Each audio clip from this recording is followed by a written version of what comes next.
Multiple investigations underway in a strange series of crashes that left 2 people dead and a number of emergency vehicles damaged. 24-Hour News 8's Mark Thompson takes us inside the bizarre series of events. Mark? Brian, in their initial news release, the Van Buren County Sheriff's Department gave us information on that fatal crash, but what they failed to mention was that a police car also hit one of the vehicles involved. Now the family of the deceased wants answers.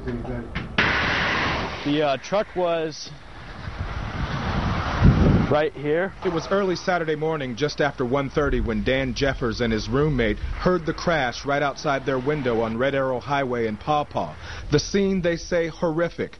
Police say a Chevy Blazer driven by 37-year-old Keith Rapp of Kalamazoo crossed the center line into the path of a Ford Ranger driven by 23-year-old Jeffrey Haas of Decatur. The 2 vehicles hit head-on. The Blazer caught on fire. Jeffers and his roommate, Zach Gumper, tried putting it out with water and then grabbed fire extinguishers from the house. At the time, Jeffers says the 2 drivers were unresponsive. The flame kept getting higher, and I told the dispatch that, they both looked knocked out. In the initial news release sent out by the Van Buren County Sheriff's Department, they say deputies responded to the crash. Haas, they say, died at the scene. Rapp was extracted from the vehicle and taken to the hospital in critical condition. He later died.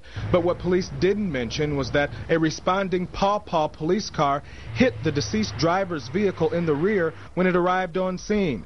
Haas was still inside.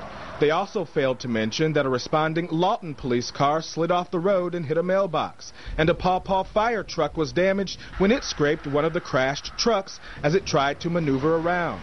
Jeffers tells us the road was dark and smoky from the fire and slick from recent rain, and he was well aware of the other crashes. Before I know it, there's this huge bang.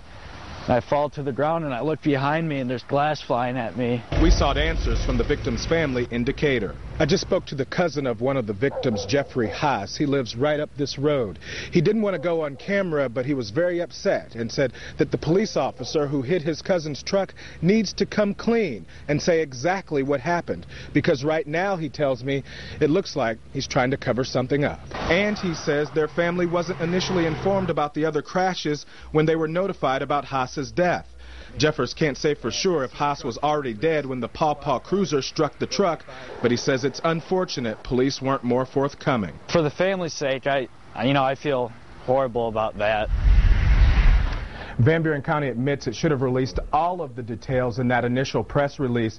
The state police is conducting the investigation on that Paw Paw police crash. Van Buren County is handling the fire truck incident. Meanwhile, an autopsy is being conducted to try and determine if Mr. Haas died from that initial crash or from the crash with that police cruiser. Back to you.